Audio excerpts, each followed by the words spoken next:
opportunity tonight inside Boston's TD Garden, site of the Four Nations Face-Off Championship between the United States and Canada, and one of the most anticipated hockey games in recent memory. And SportsCenter here will get you ready live from Boston in the next hour. This place is going to be packed as fans will be coming in. They're just opening doors. PK Subban is so pumped up, he wants to hit me right now. Mark Messier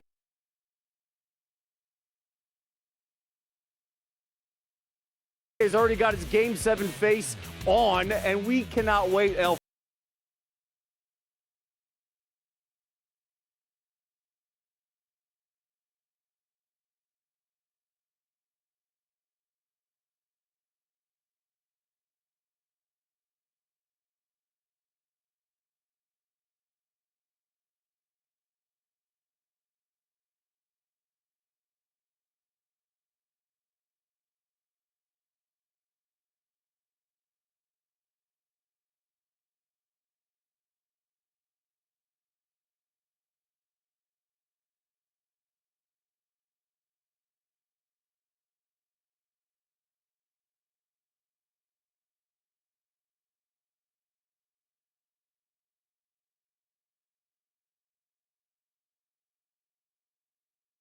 It's a beauty. It is a beauty. It's a beautiful trophy. And we will know one team will hold this tonight, celebrating not just for the teammates in the locker room, but for an entire country as Canada gets ready for Team USA here.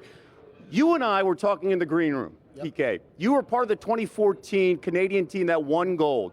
You were ready to knock me off my block when I said, how does this game compare to the Olympics?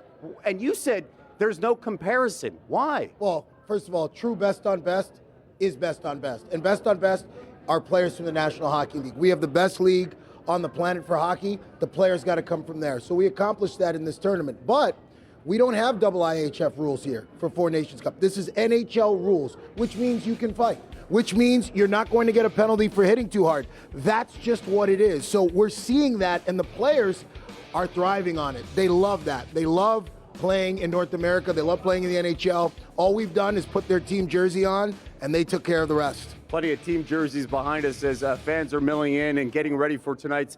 I don't want to say Game 7. You know all about Game 7 and what that's all about, right? But there is that vibe of a Game 7 right in the building. Jack Eichel's talked about it. Plenty of players have talked about it. Which team is more equipped to handle that moment of a Game 7 here? Not just, again, for their organization, but for an entire country. Well, if you look at the two teams, you'd have to give the edge in experience to the Team Canada. They have guys that have been in this situation more often. They've had more Stanley Cups, more World Championships, led by Sidney Crosby and the rest. But in a game like this, I can tell you, experience helps, but it doesn't guarantee anything. You have to get out there and you have to execute a game plan to precision. This game is going to be played at such a high level of skill that any person or any player that's out of position by only a fractions of an inches will be exposed and will be taken advantage of. So I'm really looking forward to the fact that both these teams, they can play, I said it before, they can play 100 games in a row, and each team would probably win 50 of them. They're so evenly matched. And it's just one game, and one game tonight, as the crowd is milling in here, and of course, understanding the moment here, and they are ready to go. Hey, PK, they're chanting USA, impact players for Canada tonight, because let's get this straight here. Sidney Crosby, Connor McDavid, they've been electric in this tournament. Who has to lead tonight? Well, I don't need to talk about Sid because we know who Sid is, and we know who he's going to be tonight. But for me, it's the Triple M Club. It starts with Makar, McDavid, and McKinnon. All three of those guys have to be the best players on the ice tonight. They are the engine that drives Team Canada for me. Makar on the back end, his ability to move pucks out on the breakout, jump into plays, be able to jump up in the rush and get back. He does that better than any defenseman in the league. McKinnon's got to use his explosive speed through the neutral zone, put some pressure on the U.S.'s defense, and McDavid just be McJesus. When he's McJesus, no one can touch him. He walks on water. That's what it's got to be tonight for Team Canada. We need those 3 M's for the Canadians here now. And you have said, Mark, that the U.S. is caught up to Canada.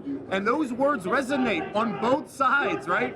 Who has to step up for the United States tonight? Well, I think the reality is the whole team has to step up and play a great game. They can't rely on any one particular person, but if you have to pick one person in game sevens or in any must-win situation, I look at the goaltender as having to play well. He cannot let goals in that he should be able to make the save on. He has to at some point make save that he shouldn't be able to make in order to win of this magnitude. I expect both goaltenders to continue the way they have in this tournament so far. Both Binnington and Hellebuck have been awesome all tournament long. So I expect that to continue. They're ready. They're ready. Right, they are ready. Are we in Boston? Somebody wants to start a fight already. Are we in Boston? Look at that.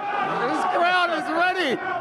And we cannot wait to continue our coverage here live as SportsCenter is getting you ready for the Face-Off Championship. You'll see these two guys on the point at the top of the hour, El. Thank you so much. Much more ahead here. How the opening moments of tonight's game could impact who is eventually crowned champ. Ray Ferraro will join us with his expectations for the puck drop. Plus, Emily Kaplan has an update on the Tkachuk brothers and what role they could play in tonight's rematch. And we'll go all access with the Tkachuk family, who gives us an inside story of the text chain that set off the fireworks. El, let's go right back to you. That's right. Never change, Boston. But we do have breaking news, and it's stunning. Spurs All-Star Victor Wembanyama expected to miss the rest of the season with a form of a blood clot in his right shoulder.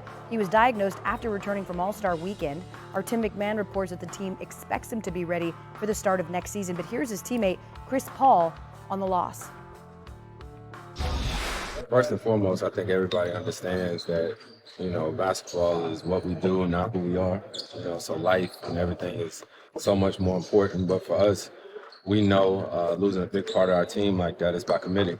You can't replace Vic. I can't stand on a guy's shoulders and block every shot that comes to the rim. And the fact that guys get to go into the lane now and not see Vic in there, they're definitely not going to be mad about it. So, we got a job to do tonight. Can this team still make postseason? That's the plan. That is absolutely the plan. That didn't change. And I know Vic, I know Pop, they wouldn't have it any other way.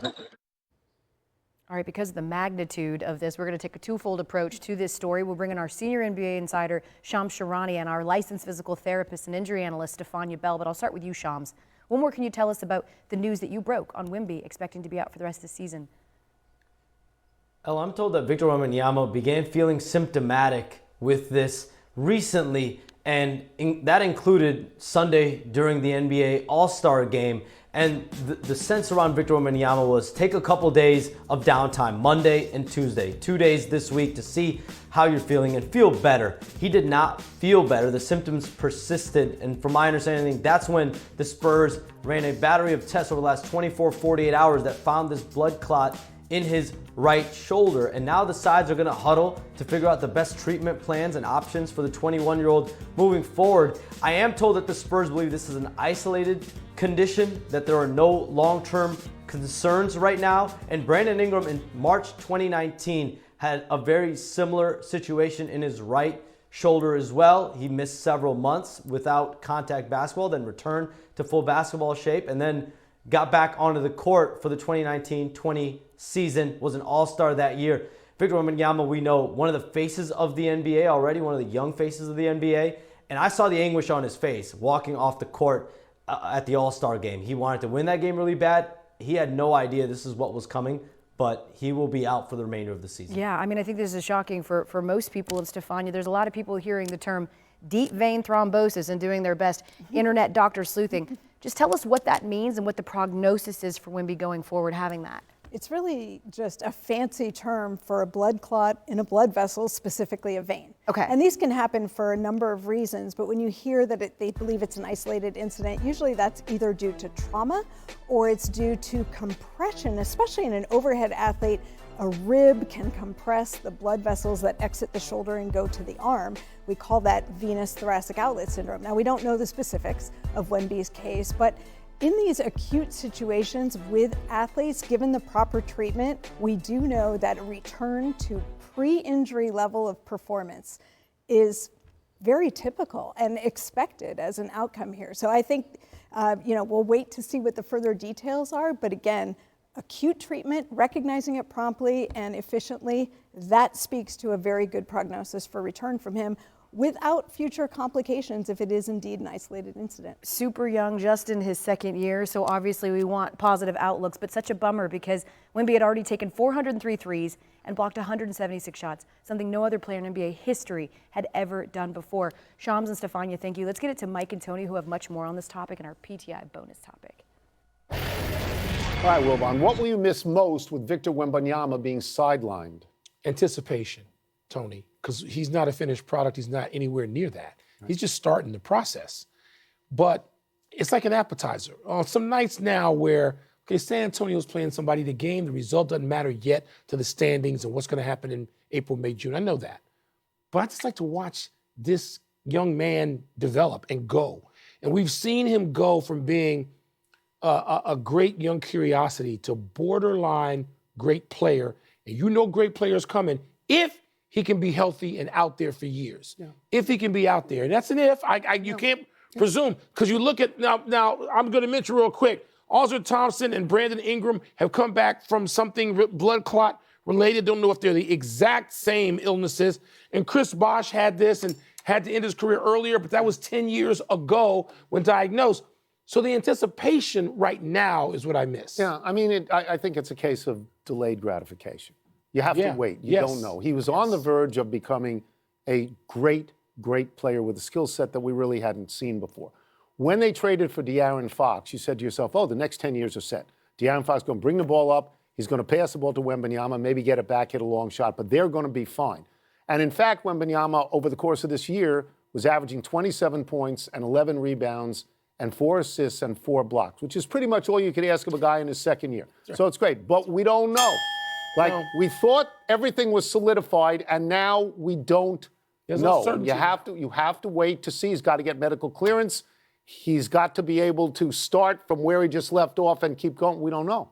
Don't know. You know, we've seen lately a couple of overall number 1 picks and 1-2 picks at the top of the draft have interruptions. Let's be kind and say that about Zion and Ja. Yeah. And not yet realizing the vast potential they came into the league with. And now you really don't want to see this for any reason with Wembanyama. That's it. We're done. Back to you. Still to come.